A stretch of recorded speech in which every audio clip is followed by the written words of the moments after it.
Аерозагадувањето кое што е актуелно посебно во есенските и зимските периоди и така може да ни наштети на нашето здраве, меѓутоа колку сме размислувале на тоа дека навистина може да и наштети и на нашата кожа. Тоа е првичниот момент на кој што ќе поразговараме, односно темата на која што ќе разговараме заедно со мојот гостин, доцент доктор Андреј Петров од клиничката болница на Аџи Бадем Систина. Добре дојдовте во САК Македонија. Добре најдов. Тоа е првичниот момент за вашето гостување, меѓутоа би сакала да започнам од минато неделната втора меѓународна конференција Dermatology 2020, која што се одржа и во која што учество земавте токму и вие. Што беше се опфатено во однос на темите и секако новитетите кои што се однесуваат на дерматологијата? Да, како што и кажавте, по втор пат се одржа една конференција која традиционално ја организираме Сдруженијето на дерматовенеролози на Македонија, клиничката болница Аџи Бадем Систина и Универзитетот Гоце Делчев од Штип. И тоа е нешто што овој пат се одржа на две локации во Штип и во Скопје, и покрај сите овие настани со кои сме оптеретени со коронавирусот и така натаму, успеавме да ги пречекаме нашите гости. Имавме 20 гости, етаблирани професори од регионот, академици, директори на болници, значи луѓе кои биле председатели на Европската асоциација за дерматологија. Значи еден така добар состав кој заедно со нашите предавачи од Македонија се собравме и дискутиравме за различни теми. Првиот дел беше повеќе општа дерматологија, болести кои се актуелни, туморите на кожата, одредени тешки болести на кожата, имунолошки заболувања, додека вториот ден беше повеќе естетскиот дел, каде што зборувавме за одредени начини, техники на разоболување, подобрување на изгледот и така натаму. Сена се настан кој беше посетен од околу 100 дерматолози од Македонија, значи едно силно, добро присуство, подкрепено Сдруженијето на дерматовенеролози во целина, соучество на сите факултети во земјата и соучество на сите приватни, да кажам, поголеми институции во кои има дерматологија во Македонија.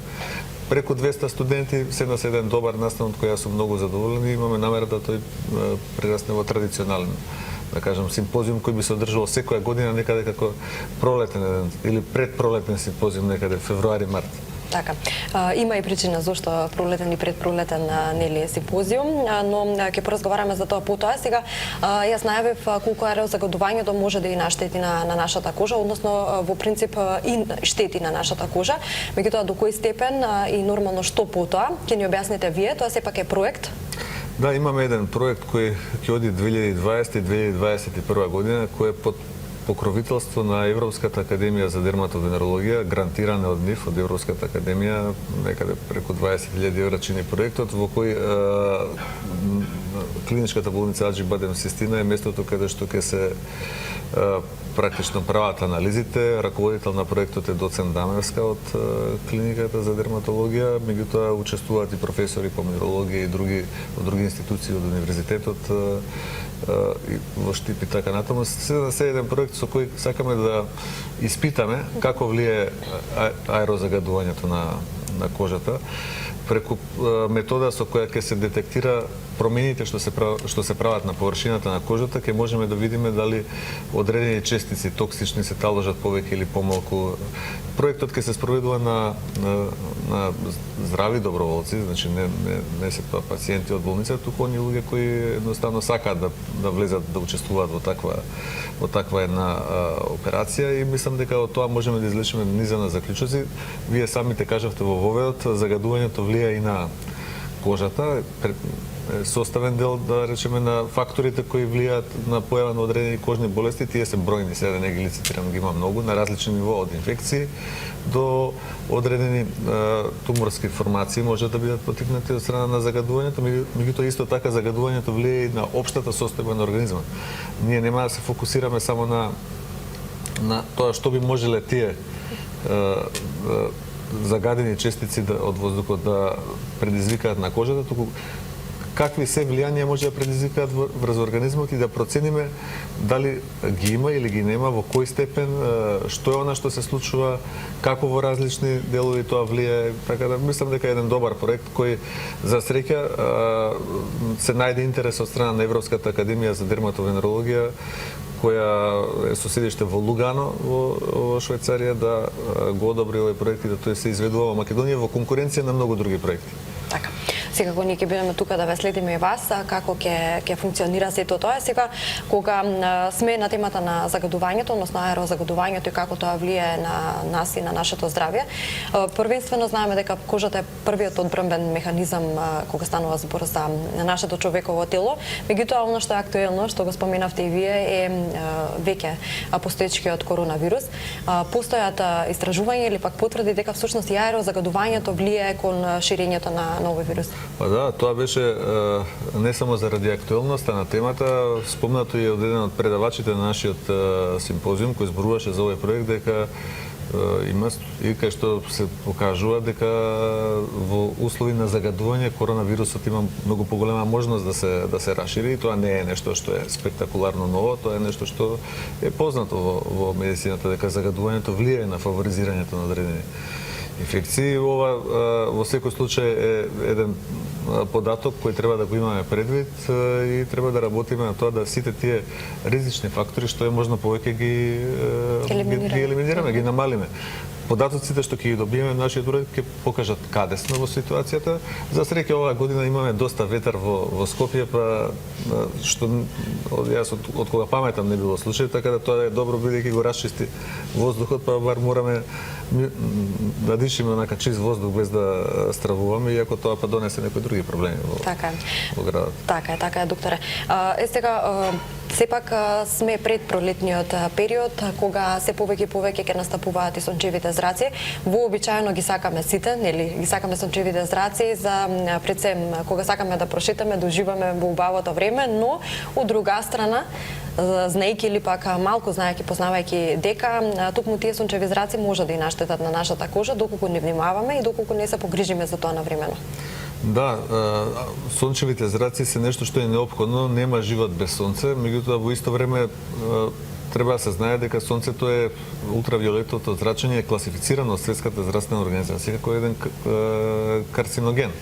Така да треба да мислиме како да се заштитиме. Ние даваме секогаш препораки, не само што ние даваме препораки во сите овие козметики што се направени во Европска унија, минималниот заштитен фактор кој се става е фактор 20 за заштита од сонце, затоа што денес се знае дека од сонцето мора да се штитиме, и тоа и заради превенција на одредени болести, пред се рак на кожа, кој е недвосмислено поврзан со влијанието на сончевото зрачење, и тоа исто така и за превенција на старење.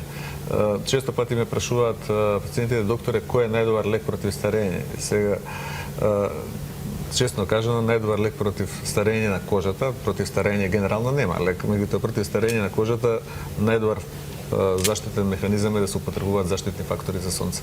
Така да внимаваме, сепак треба да внимаваме, колку и да уживаме во пред се пролетното сонце, некако се имаме впечаток, барам и јас, дека се поместени оние граници на нормалното зрачење. Да, тоа е така, и ако видите, никогаш не сме имале ние вакви температури во овој период на годината, никогаш не имало толку многу сончеви денови. Така да тоа само покажува дека мерките на внимание, на предосторожност кои некогаш сме ги преземале во јули и август, денес треба да ги расшириме во поголем дел од годината. И ние на сите пациенти им советуваме да почнат да стартуваат со употреба на заштитни фактори за сонце уште од сега, уште од крајот на февруари-март. Гледате какво е времето. Така. Токму и во пролетниот период се изведуваат бесплатни медицински прегледи кога станува збор за дерматологијата, односно дермоскопија за рано откривање на канцер на кожата. Да, дермоскопијата е една метода, како што самите наведовте, која е многу добра за рано откривање на рак на кожата. И таа некаде за 37% ја подобрила раната диагностика на меланом, на најопасниот тумор на кожата, меѓутоа учествува и во откривање на сите други тумори на кожата.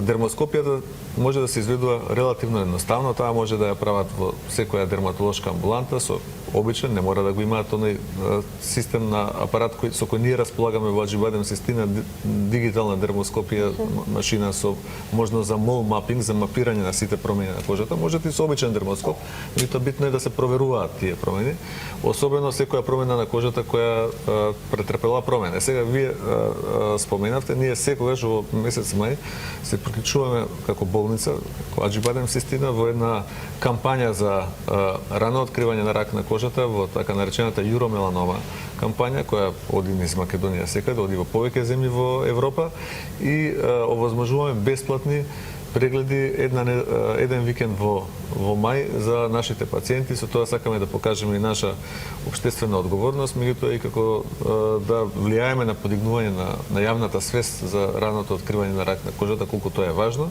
Пациентите поминуваат низ еден систем на проверка во која сите оние бемки ги гледаме. И тоа е најдобриот начин да се откријат одредени промени, меѓутоа паралелно со тоа им даваме и препораки и им обрнуваме на сите внимание кои во секоја прилика, и тука кај вас ќе го кажам, што е битно што е најважниот чекор за превенција на рак на кожата, тоа е така нареченото ABCD правило. Тоа се акроними, првите букви од англиските зборови, што значи дека секој човек има можност да ја провери својата кожа на огледало. Кожата не е желудник, па да мораме да ја гледаме со дермоскопија. Кога ќе види промена на симетријата, промена на бојата, промена на границите, промена на големината на одредена бемка, тоа е доволна индикација, доволен сигнал да се јави на доктор дерматолог, па таму да се направи оваа процедура за која зборуваме ние, така наречената дермоскопија. Ќе ве прашам за оној статистички дел, кога станува збор за бројката на пациенти кои што имаат канцер на кожата.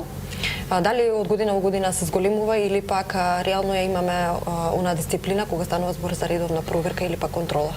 Прецизни бројки не можам да ви кажам, меѓутоа она што статистички е евидентно е дека во Македонија тоа, барем ние што го гледаме во амбуланта, дека секоја година бројот е се поголем и поголем. И сега тоа може да се должи на две работи. Едно е на влијанието на факторите на околината, бидејќи кажавме дека сонцето е клучниот фактор, меѓутоа во исто време и на подобрување на здравствена заштита и здравствената култура на населението.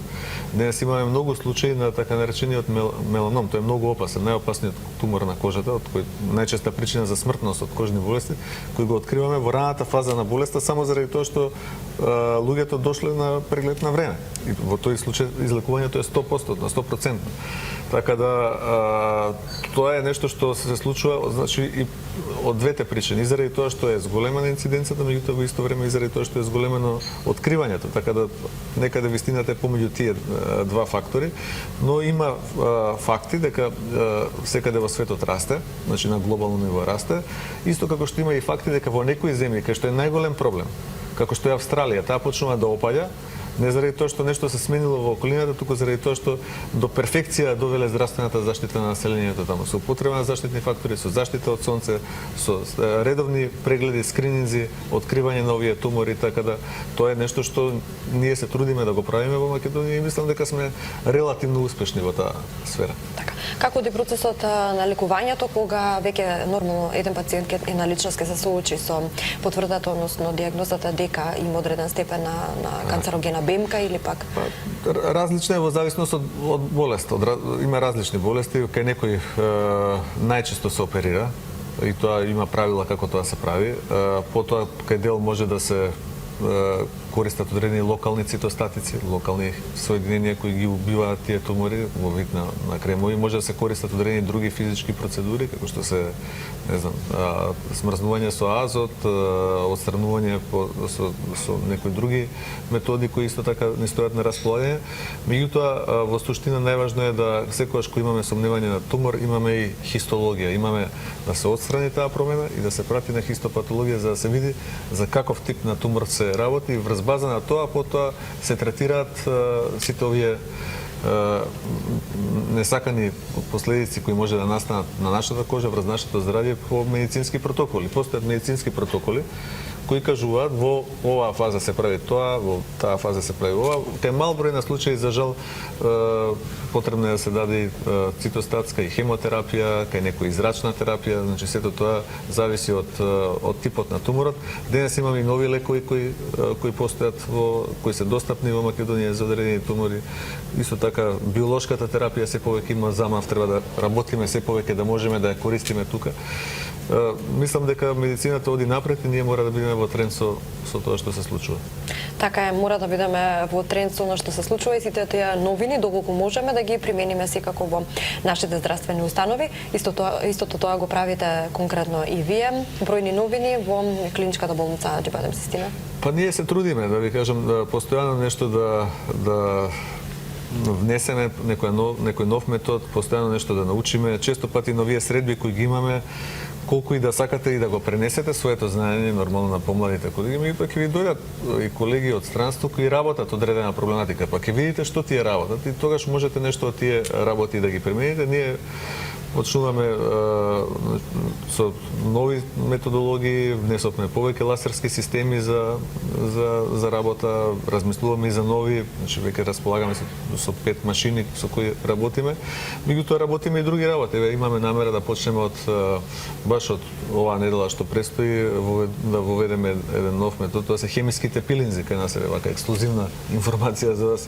Хемиски пилензи за во Аџи Систина, кои ќе ги работиме со една американска современа компанија Неострата, со која сакаме да овозможиме и медицински третман на одредени болести, меѓутоа исто така и разобувување, подмладување на нашите пациенти. Значи, индикациите се различни од флеки на кожата, акни на лицето, сето тоа може да доведе да бидат дел од нашите пациенти и ќе одиме со промотивна кампања во текот на следниот период, на следниот месец, со кој тоа ќе можеме да го доближиме до нашите пациенти, ќе се трудиме да им дадеме можности да тоа биде со прифатливи цени, значи да со една нова метода под контрола на добри доктори, како што се колегите во мојот оддел, значи да направиме нешто што е за интерес на нашето здравје, на здравјето на нашите пациенти и за, како да кажам, разобување на нашата популација во исто време. Така. Докторе, ви благодарам за ово утренско гостување. Се надевам дека сите новитети успешно ќе ги реализирате и нормално оној проект кој што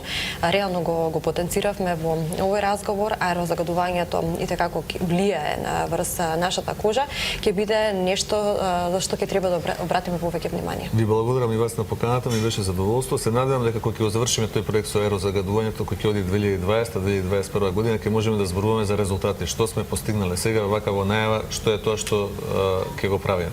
Така, благодарам навистина.